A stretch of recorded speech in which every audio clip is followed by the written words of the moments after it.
bata. Ulitin ko pa, lahat po ba tayo nagising sa pagmumuli sa ating pag-aawitan sa ating Panginoon? Amen.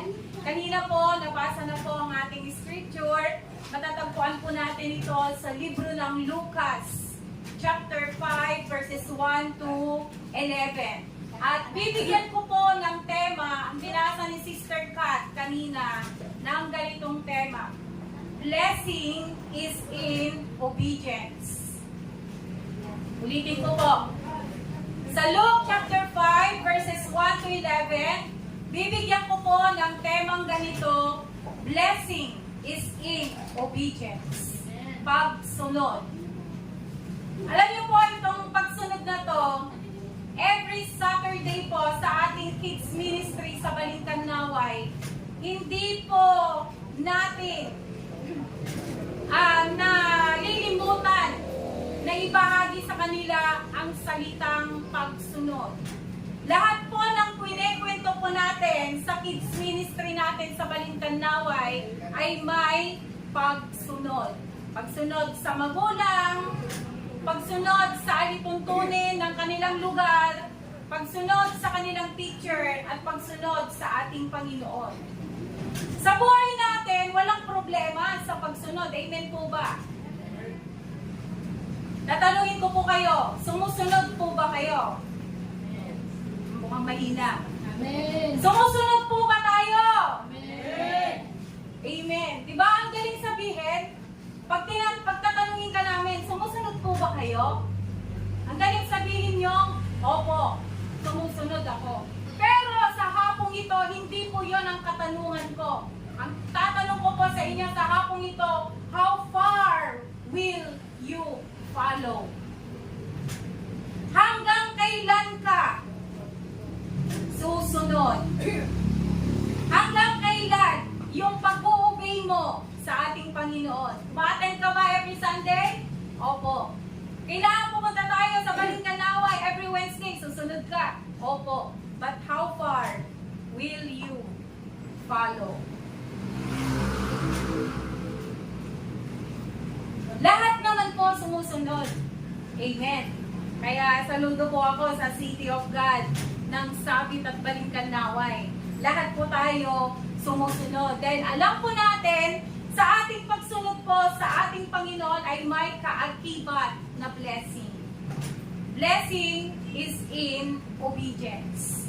Sabi po doon sa libro po ng Isaiah, chapter 1, verse 19, if you are willing and obedient, you will eat the good things of the land.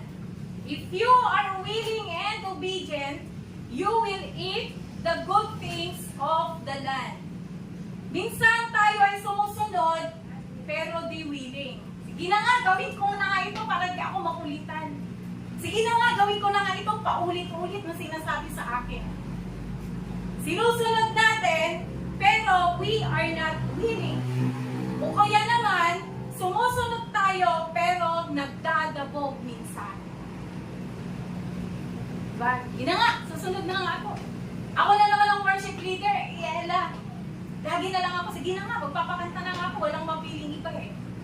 Sumunod ka nga, nag-practice ka nga, nagpa-awit ka nga ng Sunday, pero nagdadabo ka, pero hindi ka lang si, hindi ka lang si Sister Ella. Pero mga kapatid, ulitin ko po, sa pagsunod natin sa Panginoon, ay may kaakibat na blessing. Conditional. Siyempre, kung hindi ka susunod, sabi kasi dito sa Isaiah 1:9, if you are willing and obedient, you will eat the good things of the land. Kaya kailangan sumunod tayo para masagana po ang ating buhay. And even in the book of Psalm, chapter 128, verses 1 to 2, sabi po doon, blessed is everyone who fears the Lord, who walks in His ways, for you will eat the labor of your hands. You will be happy and it will be with you. This passage also talks about our pagsunod po sa ating Panginoon. Pero minsan mga kapatid, agree ba kayo sa sasabihin ko? Ang blessing may side effect. mawag yung iba? Ha, very good. Gusto rami. Ang blessing may side effect. Pinag-pray mo na. Pumunta ka pa dito sa harapan, nagpalihans ka pa sa mga pastor. Blines ka naman ni Lord. Pero, may side effect. Nagkaroon tayo ng amnesia. Pinagpala ka, pero nakalimutan mo ang pumagpala sa'yo. Nakalimutan mong sumunod. Tandaan po natin ang ating tema. Blessing is in obedience. Kaya wag na tayong magtaka kung minsan binabawi ang mga blessings sa atin.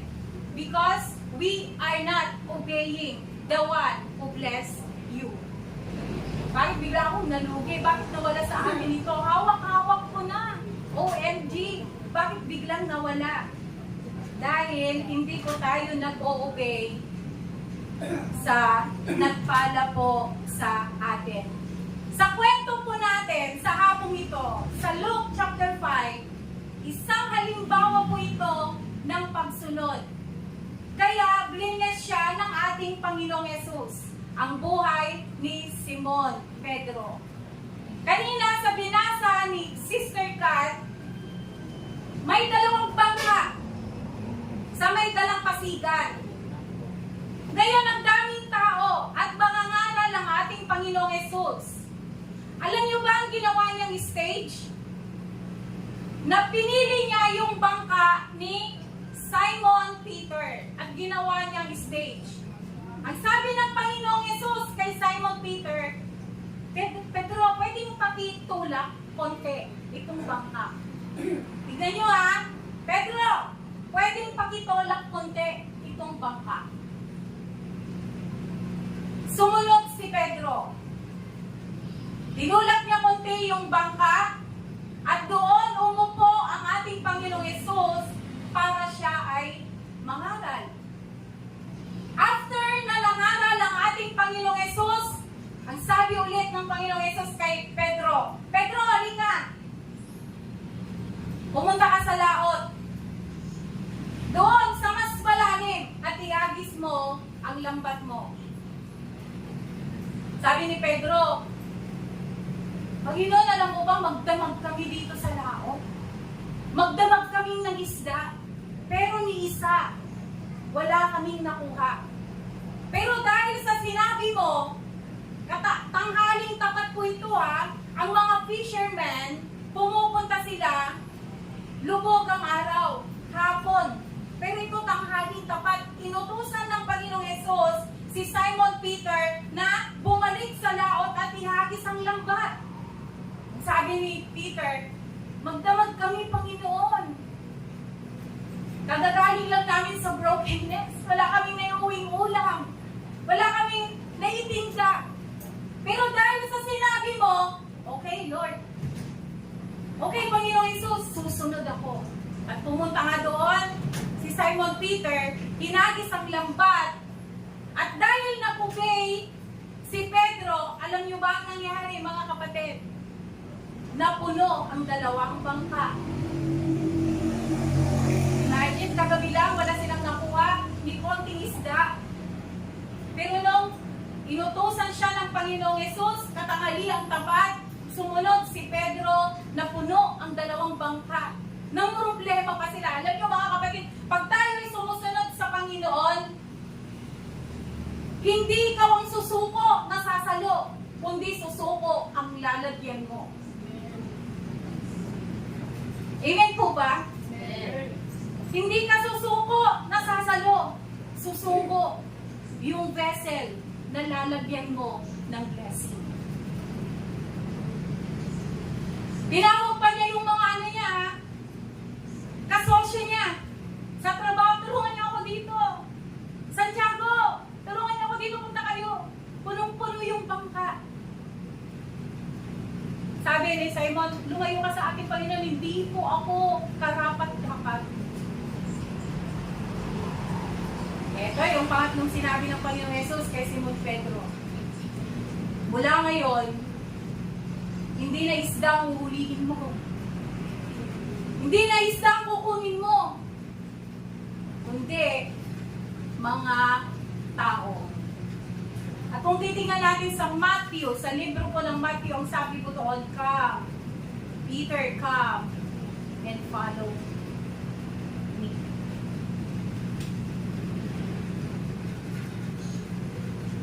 Ang harvest po, wala sa dagat. Ang harvest, wala kung saan inutusan ng Panginoong Yesus si Pedro para magkaroon ng maraming isda. Ang harvest, nasa obedience.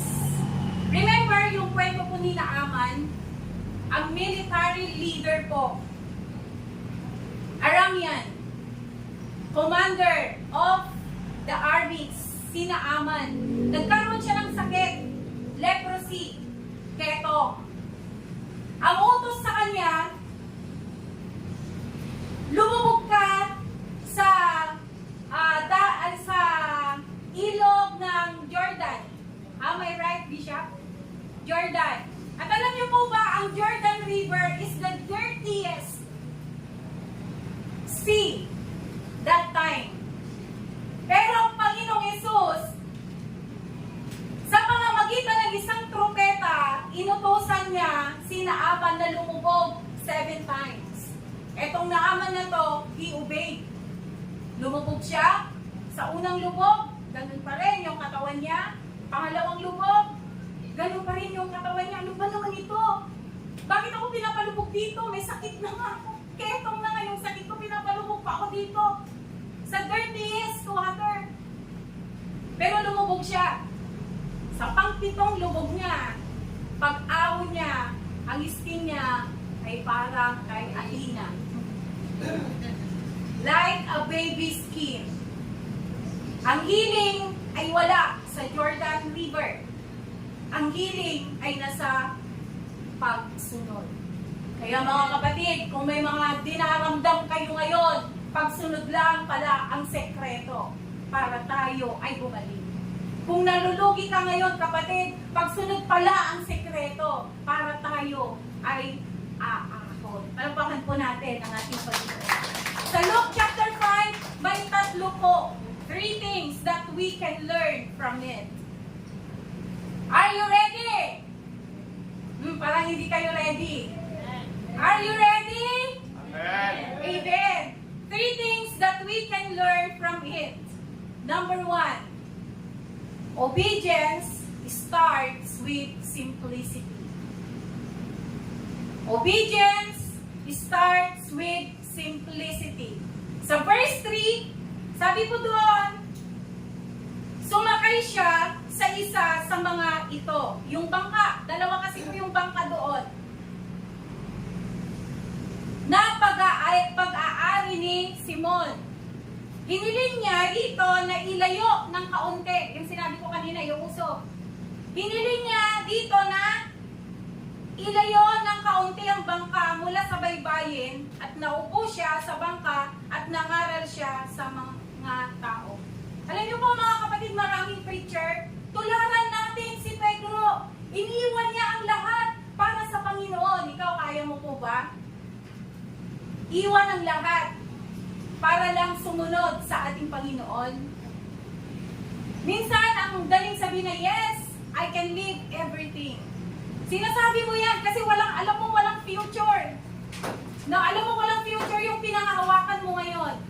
Alam niyo po, nung nasa DPWH po ako, ang daming pera, sabi ko nga sa inyo, lagi kong sineshare sa inyo eh. Weekly po kami, nandun sa SM, hindi po ako nagluluto sa bahay.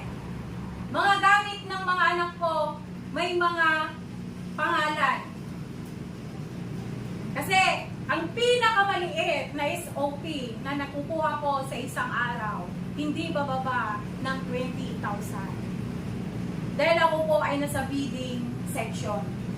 Ang inaantay ko ay SOP, hindi yung sahod ko. Magkano lang yung sahod ko? 580 a day. Ikumpara mo sa hindi bababa ng 20,000. Mas maraming pera sa SOP kesa sa sarili ko pinagpapaguran. Diba?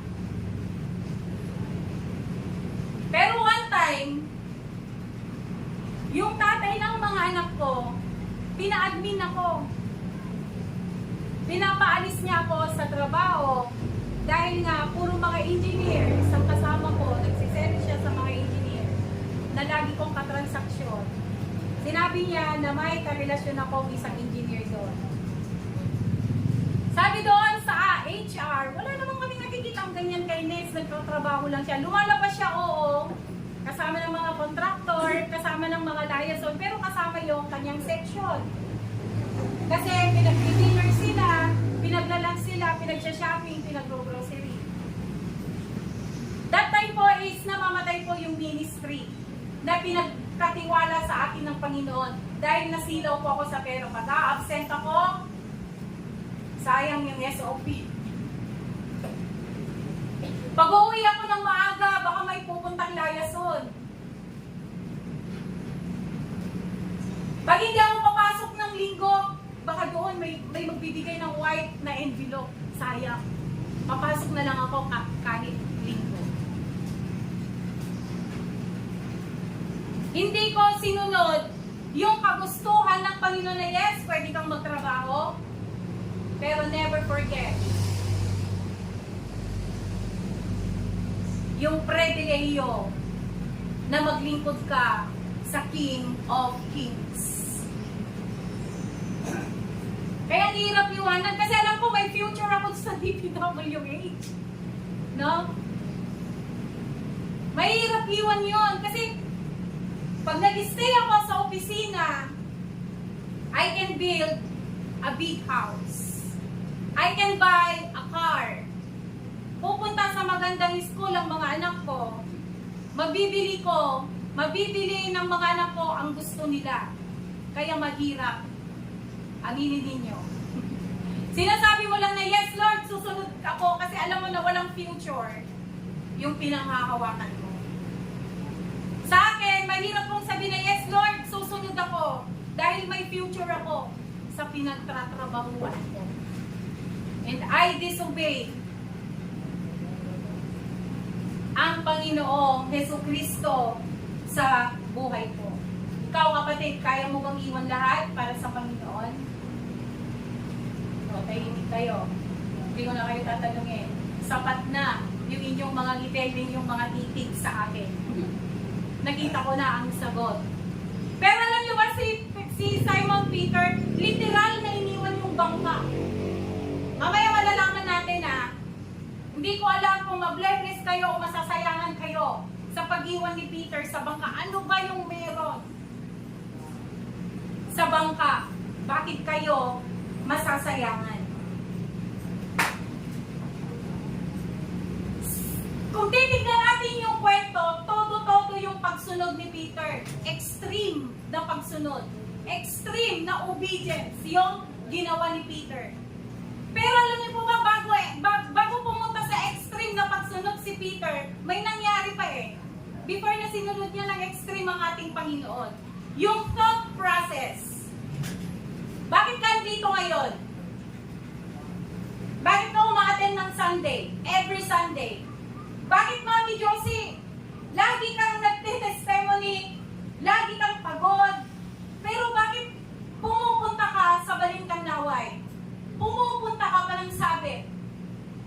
It is in our thought process. Okay? Nakukuha niyo po ako? Bakit ka nagpastora, Pastora Lota? Plinano mo ba? Never in my dream na gusto kong magpastora. Siguro ganun din si Pastor Lota, tsaka si Pastor Ami. I surrendered the family. Tito ko, tita ko, lolo ko, lola ko, mga pinsan ko, mga pastor. Nakita ko kung gaano kahirap yung buhay nila. Kaya I never dream na maging isang pastor. Gusto ko laging naka-makeup, gusto ko laging naka-high heels, gusto ko yung bag ko nakaganon, gusto ko laging may alahas. Yun ang pinangarap ko sa buhay ko. Ayokong magmukhang matanda, no? Hawak-hawak ang Biblia, magsasalita sa mga di mo kilalang tao. Pero bakit ako tayo ngayon dito? Bakit mas tinanggap ko ang tungkulin kaysa sa magandang trabaho? Because it's in our thought process. Nakita ko kasi yung mga kamag-anak ko na pastor na kahit na nahihirapan sila, they are very happy na nasa presence sila ng Panginoon. Pag sinasama ko ng lola ko, maraming nakakakilala sa kanya. Pagdating ng youth days ko, naging youth leader ako, alam ko na may leadership inside of me. Alam ko na isang araw magagamit ako ng Panginoon. But I never dream na maging preacher, na maging pastor. Pero bakit ako andito ngayon? Kayo, bakit kayo andito ngayon? Ang ating mga pastor, bakit sila naging pastor? Maybe may narinig sila na isang preacher na na-encourage sila. May isang ginamit ng Panginoon na mag-encourage sila para mag-aral. Or siguro, may narinig sila na tugtog, na worship song, na siyang nagpa-boost sa kanilang feelings na magsilbi sa ating Panginoon. Bakit nagagamit si Brother Freddy? Thought process. Diba? Kung doon, nagagamit ako, pero hindi ako masyado pinapansin, why not? Nasubukan ko sa City of God. Diba? Kaya nagagamit ngayon. Si Pedro ay hindi naman siya sumunod ng extreme kaagad. May thought process at ito yon. Ito yung sekreto kung bakit extreme na sumunod si Simon Peter. In verse 3, di ba, sabi ng Panginoong Yesus, Pedro, pakitulak. Anong mas maganda? Itulak yung bangka o iwanan yung bangka? Pakisagot ko. Itulak yung bangka o iwanan yung bangka? Siguro mas madali yung itulak yung bangka muna. Obedience begin in simplicity. Tulak mo muna yung bangka. Tinulak nga niya. Nakita ng Panginoong Yesus sa simpleng utos. Sumusunod si Pedro. Kumusta po tayo, Kasiti? Sa simpleng utos ba ng Panginoon, sumusunod tayo?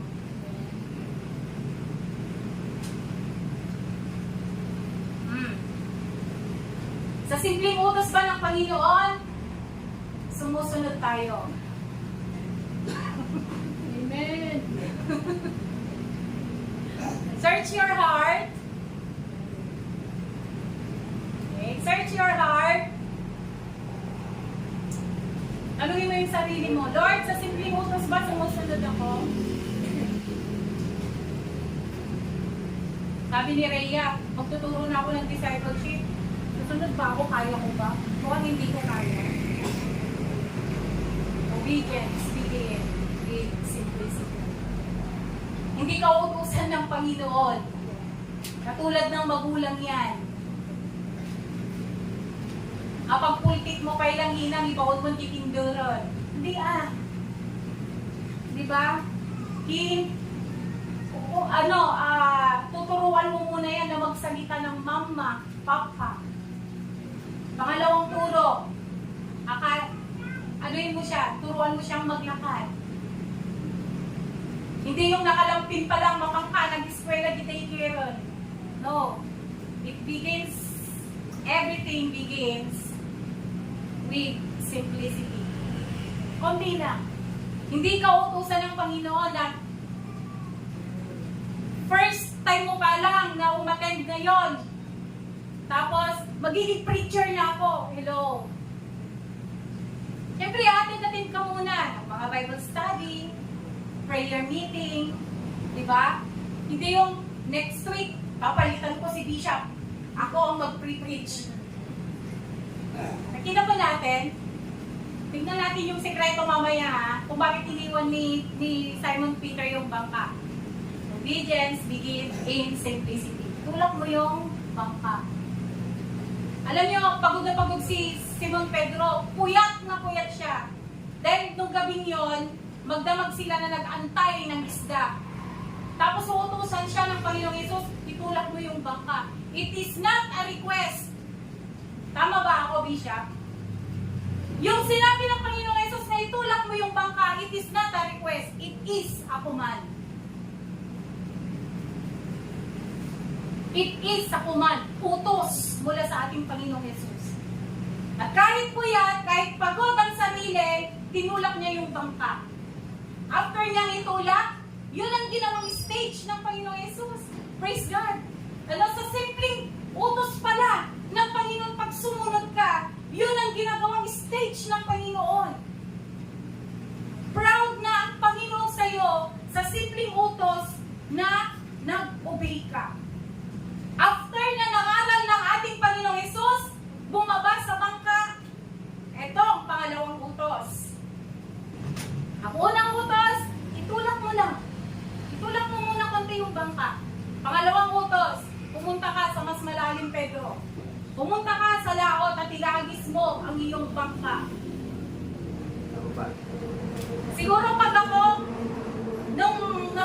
kung ako si Pedra noon, at ako ay isang fisherwoman, pag ako itutusan ng Panginoon, magdadabog ako. Hello, Lord! Puyat ako, nangingitim pa yung gilid ng mata ko, magdamag ako, umiyak ako, I went into brokenness, wala akong nakuha, kahit isang isda. Tapos ngayon uutusan mo ako tanghaling tapat, wala nang isda. Pero kung may isda ngayon, Lord, pwede mamayang hapon. Walang pumuputang fisherman ng tanghaling tapat kasi hindi lumalabas ang mga isda. Pwede mamayang alas 5, alas 4, pero hindi. Sabi ni Pedro, Panginoon, magdamag kaming kumuha, wala kaming nakuha ni isa. Pero dahil sa inutos mo, sige, gagawin ko. Nakita ulit ng Panginoong Jesus na sumunod si Pedro. Kaya, mga kapatid, obedience is progressive. May progreso ang pagsunod sa ating Panginoon. Hindi ka niya utusan agad-agad sa mataas na posisyon, sa mataas na gawain, pag hindi mo nagawa ang mga simpleng bagay na pinapautos sa iyo. O, ngayon, sino na po yung handang sumunod sa utos ng Panginoon sa simpleng bagay? Scripture reading. Dito ba si Sister Eunice? Simpleng bagay yun, ha? Scripture reading ka. Sister Eunice. O, hindi nagdabog. Diba? Kaya sinabi ng Panginoong Jesus, scripture reading, maging backup ka na. Mamaya worship leader niya. Extreme na pagsunod. Number 2, obedience is done immediately. Obedience is done immediately. Ngayon na ang pagsunod. Hindi wait lang, Lord. Hindi yung Gen Z tayo ngayon na pag inutusan mo, wait lang. Pag inutusan mong maghugas ng pinggan, wait lang. Pag inutusan mong bumili sa tindahan, wait lang. Pag inutusan mong maligo, wait lang kasi. Obedience is done immediately. Verse 10. Gayon din sina Santiago at Juan na mga anak ni Zebedeo at mga kasosyo ni Simon, sinabi ni Jesus kay Simon, huwag kang matakot. Mula ngayon, mga tao na sa halip na mga isda ang iyong huhulihin. Hallelujah! Nung sinabi ito ng ating Panginoong Jesus kay Pedro, imagine kagagaling niya sa laot, yung damit niya basa. Pero nung sinabi ng Panginoon, nag-ibig sabihin ko kasi nito na mula ngayon, mga tao na sa halip na mga isdang yung hulihin. Sa Matthew, sabi niya, come and follow me. Pero hindi sinabi ni Simon Peter na, wait lang Lord, pwede bang mag-base muna ng damit? Basang-basa ako eh. Wait lang Lord, pwede bang yung nahuling isda, iuuwi ko muna sa mga pamilya ko para maibenta nila, para naman may maiiwan akong pera nila. Wait lang Lord, magpapaalam lang ako sa asawa ko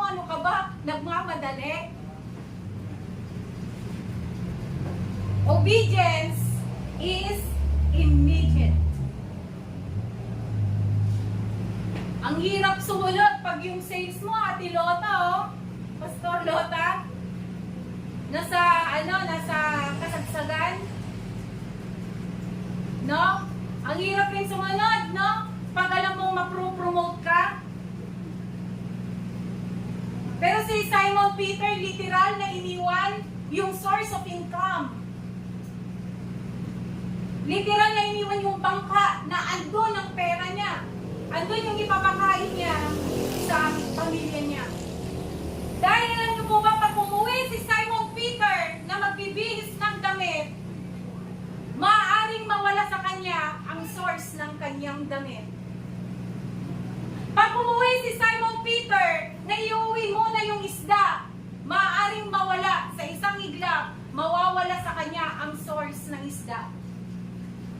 Nung sinabi ng Panginoon na come and follow me, immediately sumunod si Peter dahil mas importante ang Panginoong Yesus kesa sa isda. Mga kasiti, ano ba ang importante sa ating buhay? The one who give you the resources or our resources. Tutuloy ko po yung istorya ng buhay ko. Ako, contract of service. Pwede akong ma-lay off anytime. Dahil hindi ako regular, ang hirap pumila. Ang hirap pumila sa pagka-regular sa trabaho. Wala akong milyon, wala akong 100,000 na ibabayad sa region para magkaroon lang ako ng promotion. Kaya nagtitis ako sa contract of service and anytime they can lay off me. Kaya ako, hindi ako pumapasok ng hindi ko kailangan kong mag-ipon para pag na-lay off ako, at least may pera ako sa bangko. Na nagkaroon naman po ako ng pera sa bangko. Pero nakalimutan ko yung source ng resources ko. Sabi ko, Panginoon, okay, pina-admin ako ng tatay ng mga anak ko, natutukan ako 2 times ng baril dahil sa mga project na yan, magre-resign na lang ako. Hindi ko na aantayin na ma-layoff ako. Kung doon sa work ko, contract of service ako, praise God, sa pagsunod ko sa Panginoon, hindi lang contract of service, covenant ang nakuha ko sa ating Panginoon. Hindi ako matatanggal, kahit gusto kong tanggalin ng sarili ko. Amen? Kahit gusto kong mag-resign, hindi ako pagre-resignin ng Panginoon. And I have now my eternal life. Dahil covenant, hindi lang contract of service, ang nakuha ko sa ating Panginoong Jesus. Kasi this company may give me my salary, but my Jesus can sustain me. Kahit hindi ganoon kapantay yung financial, pero yung pag-sustain ng Panginoon sa buhay natin, tumataba tayo. Kahit hindi nakakaipon ng grocery. Nakikita niyo ba yung blessing ng Panginoon? Kasi kung pinuno ng Panginoon ng grocery yung bahay mo, makakalimutan mo yung nagbibigay ng grocery sa'yo. Kaya nga diba, sa panalangin, sa pattern ng panalangin, bigyan mo kami araw-araw para tayo araw-araw hihingi sa ating Panginoon. Mas maganda yung araw-araw kasi kung pinuno na ng Panginoon yan, makakalimutan mo nang humingi ng resources mo sa ating Panginoon. Hallelujah. Ito pang example, si Matthew. Sa Matthew 9:9. Si Mateo ay isang tax collector. Basahin ko po sa inyo. And as Jesus went on from there, anyway po, dito po, kagagaling ng Panginoon para gumawa ng milagro. So after na gumawa ang Panginoon, he saw a man named Matthew. Nakita daw niya yung nagngangalang Matthew. sitting at the tax office. Sitting at the tax office. He said to him, "Follow me," and he got up and followed him. Kagagaling ng Panginoong Jesus na gumawa ng milagro. Ngayon, nadaanan niya ang nagngangalang si Matthew. Si Matthew ay isang tax collector. At alam niyo ba kung saan niya nadaanan? Sabi dito sa Matthew 9:9, tax office.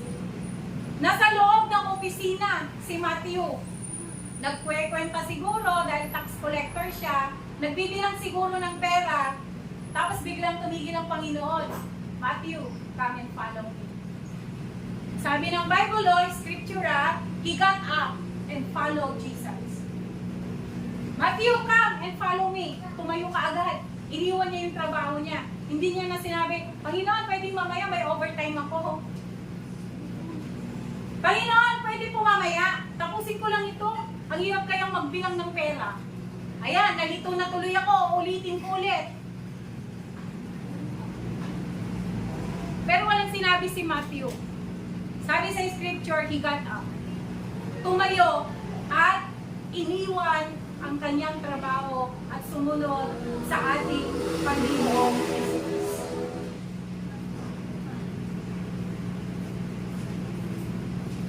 Sometimes may condition po yung pagsunod sa atin. Ang pagsunod natin sa Panginoon. Lord, sige, susunod ako ha. Pero ganito.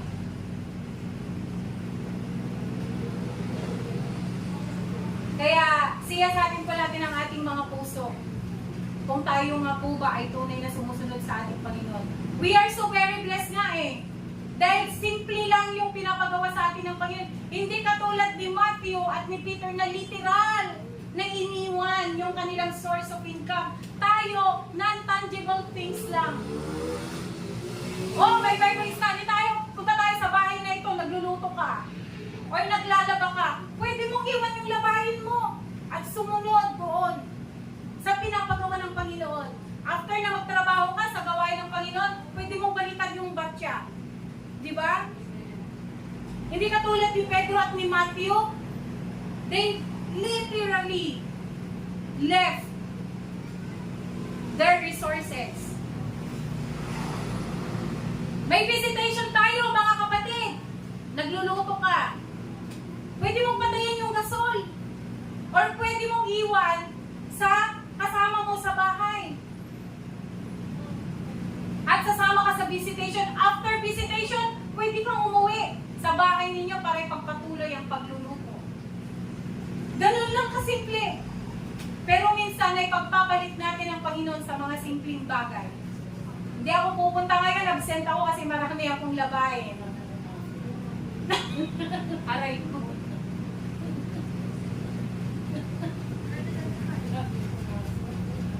Hindi ako pupunta ngayon kasi ngayon, linggo, maraming customer. No, Nanay Josie.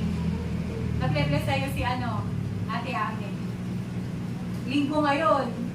Ba't hindi ka nagtinda? Ba't andito ka? Because Mami Josie obey. Bukas pwede ulit siyang magtinda. Ganun lang naman kasimple yung pag-obey natin sa ating Panginoon. Hindi pa po natin magawa. No? Alam niyo mga kapatid, we can run. We can run. We can run God. Pwede nating takbuhan ng Panginoon. But we cannot outrun God. Pwede nating takbuhan ng Panginoon. Pero hindi mo siya mauunahan. Mauuna sa iyo ang Panginoon para hadlangan ka. At hihilahin ka pabalik sa pagkatawag mo. Hindi naman lahat ng pagkatawag magiging pastor ka eh. Hindi naman lahat ng pagkatawag magiging leader ka. Ang pagkatawag sa iyo, sumama ka, sumuport ka sa mga gawain. O, ayan nyo ba yun? Hindi kayo mag-pre-preach? Sasamahan nyo lang si pastor? Uupo lang kayo? Amen? Diba? Ganun lang yung gustong gawin ng Panginoon sa atin. Alam niyo nung nasa one-on-one discipleship na po ako noon, yung mga natutunan ko doon sa Tarlac, binahagi ko sa mga youth. Kaya yun yung sikreto, kaya dumami yung youth noon dito sa Balintanawan. Yung isang nag-graduate ng one-on-one discipleship, sabi niya sa akin, Mami, one time, magiging ganyan ako sa'yo. Magtuturo ng bata, mag-preach, pero aantayin ko yung tamang panahon. I will wait yung move ng Panginoon. Wow! No? I am waiting for the right time and waiting for God's move. Wow, may God's move pa siya. Alam niyo ba ang iniwan kong tanong sa kanya? Are you really waiting or hiding? O, mga kapatid, are you really waiting or hiding? Sa susunod na ako sasama kay Pastor, may gagawin pa ako mas important. Di ba may bukas pa naman? May Wednesday pa naman? May Sabado pa, may Sunday pa naman? Hindi pa naman darating ang Panginoon. Ako na naman ako na naman ang in-schedule ni Pastor Lota. Hindi mo na ako atin. I will wait for the right time. Right time ka pa dyan. Are you really waiting for the right time or are you hiding? Nagtatago ka lang sa tawag ng Panginoon. Scripture reading lang, testimony leader lang, hindi mo pa magawa. Buti na lang si Kuya Freddy, no? Kumakanta lang. Ba't ka tumatawa, Sister Susan? Are you really waiting or hiding? Yung tema po natin, blessing is in obedience. And number 3, the last, obedience is a choice. Binigyan tayo ng free will ng ating Panginoon. Pinapagkatiwala sa iyo ang isang ministry, na sa iyo na yan kung susunod ka. Pero alam niyo ba si Simon Peter, ito yung sinasabi ko sa inyo, kung masasayangan kayo hindi. Peter, come and follow me. Pag ako ngayon, nalibawa kung ako si Pedra nung time na yon. Lord, blinis mo ako ng 2 bangkang punong-puno ng isda, tapos bigla mong ipaiiwan yan? Blinis mo ako ng nag-uumapaw, tapos ngayon ipapaiwan mo sa akin yan? Bakit mo ba ako blinis? Maybe ganun, kasi reklamador po ako eh. Ganun ang sasabihin ko sa ating Panginoon. Pero si Peter, he chose to follow God. Kahit na pinuno niya yung bangka, kahit pinuno ng Panginoon ng isda yung 2 bangka, na halos hindi na nila mahila sa pampang dahil sa sobrang punong-puno, nag-uumapaw na blessing.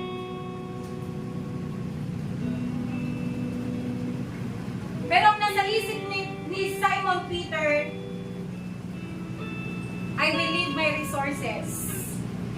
He chose to follow the source of his resources.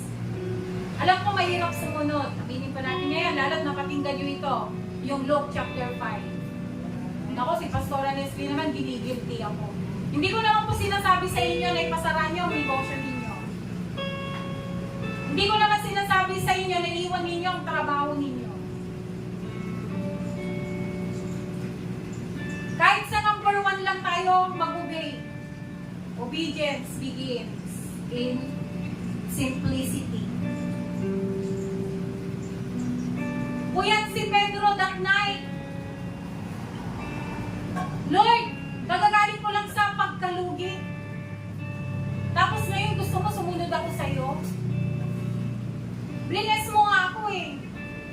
Yan ang hiniling ko sa'yo, blines mo ako. Tapos ngayon, bigla mong ipapaiwan sa akin. Alam niyo po, when I resigned sa DPWH, inunahan ko na eh. When I resigned unang nagalit ang nanay ko. Siyempre wala na akong ibibigay. Hindi ko na may sasyapingan. Yung tractor ni Papa, may ambag ako doon. Magkano ang tractor mo? Sa sarap ng ulam. Ba't ka nag-resign? Sayang yung mga malalaking pera. Nasaan na naging anak mo? Pangalawang nagalit ang tita ko, kapatid ng mama ko, kasi kasama ko siya sa office. Bakit ka nag-resign? Ang daming project na darating.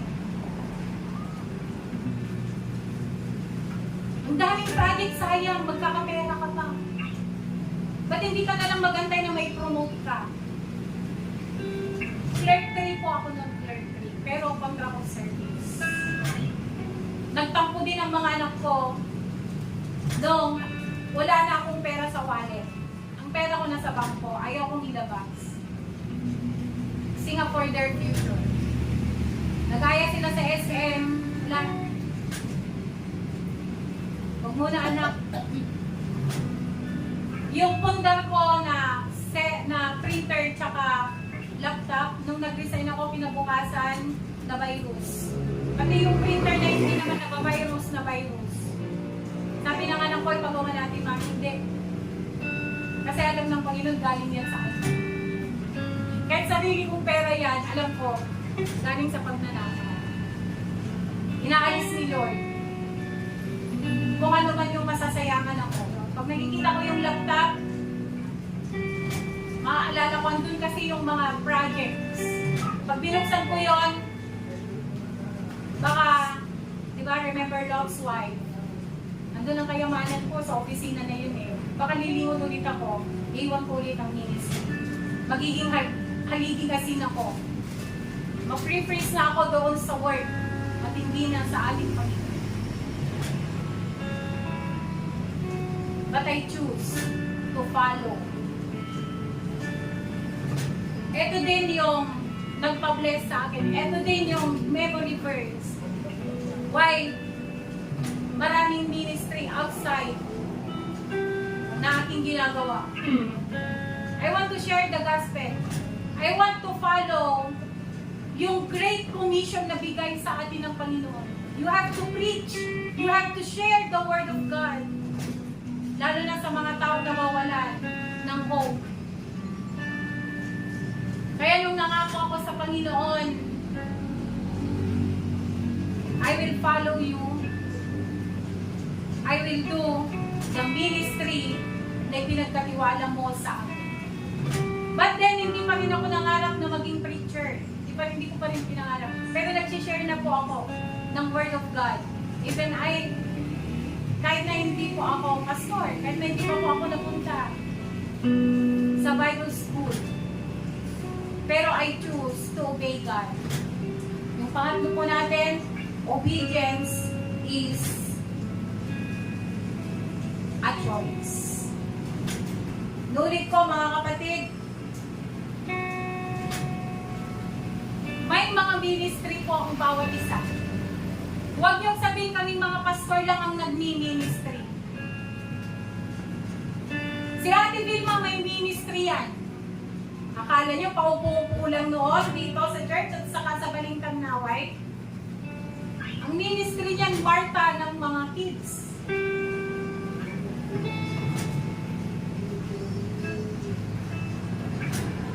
Ikaw kapatid, ano ang ministry mo? Wait lang, Lord! Papakiramdaman ko muna kung anong ministry. Wait is disobedience. Delayed obedience is still a disobedience. Obedience is immediate. Now, work in the ministry. Hindi mo kailangang palitan si Bishop. Hindi mo ako kailangang palitan dito. Hindi mo kailangang palitan si Pastor Nick, si Pastor Ami, si Pastor Lota. No! Huwag ka lang umupo dyan na tagapunas ng upuan. May ministry po tayo. Every one of us has a talent. Pasyalan mo lang yung katabi mo na walang ngayon? It is a ministry. Kapatid, ba't wala ka nung Sunday? May problema ba? Puntahan mo lang yung kapatid mo na wala ngayon sa susunod na linggo. Bakay mo lang siya. It is a ministry.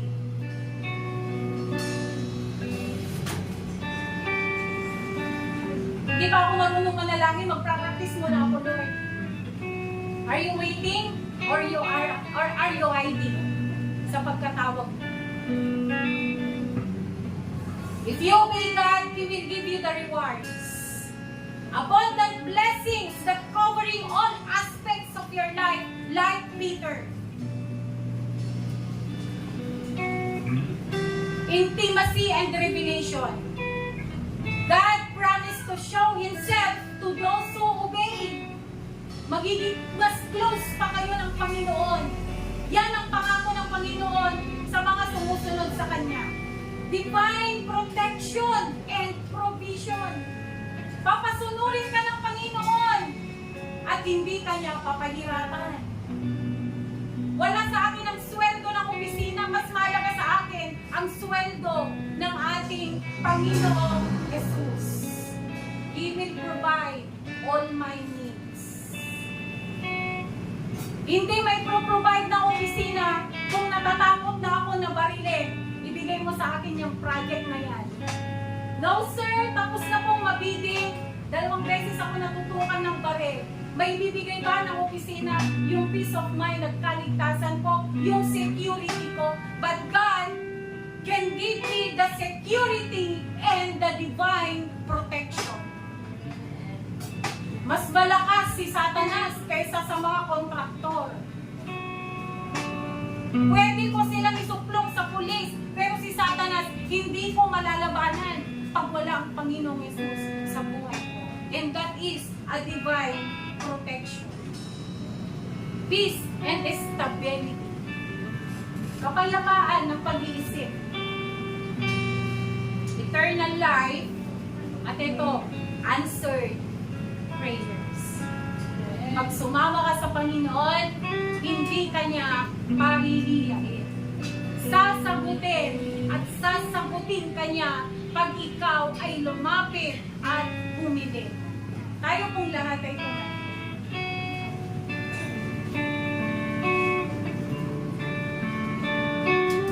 Sayasatin po natin ang puso po natin, mga kapatid. Huwag kang matakot pag may gustong ipagawa sa iyong Panginoon.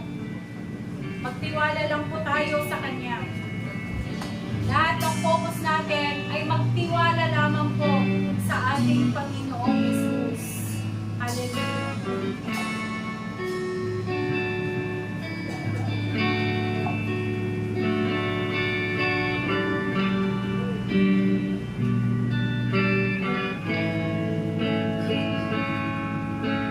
Gawin pa natin isang panalangin kong kanta na ito.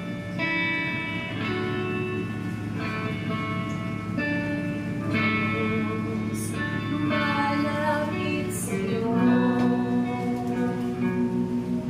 ilang ka sa buhay ko. Tulangin ko'y baguhin mo. Ang buhay ko'y para lamang sa'yo. Panginoon, sumusuko. Sumusuko. Lulubog sa iyong trono. Patawarin mo, hinapin ako. Aking Diyos, nagpapakumbaba sa iyo. Ako'y ang puso ko. Pag-ibig mo ang puso ko. Pag-ibig mo ang isip ko. Tulungan ako, sinulong sa iyo. Panginoon, magtitiwala ako. Pag-ibig mo ang puso ko. Pag-ibig mo ang isip ko. Ilabahin mo ang tungkol sa'yo. Aking Diyos, pag-ibig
tayo ng Diyos ng pagsunod sa Kanya.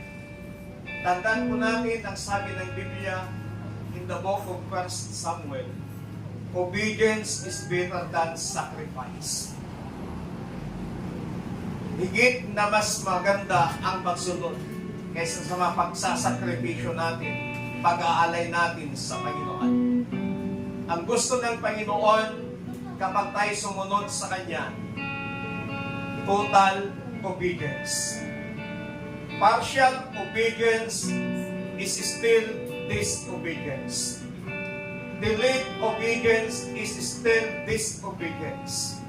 God wants us total obedience.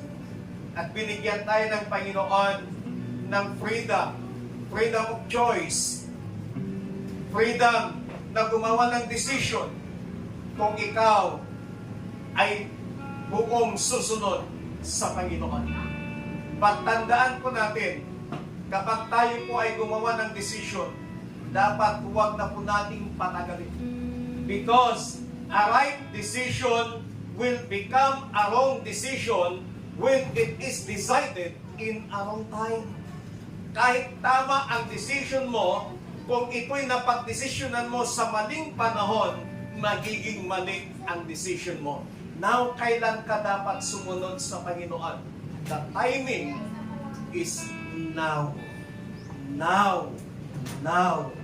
Now. Sumunod tayo sa anumang ipinapagawa sa atin ng Panginoon. Obedience without questioning God, obedience without any reservation, and obedience without any complaining. Obedience, obedience, obedience. Isigaw nga po natin, obedience, obedience. Hallelujah.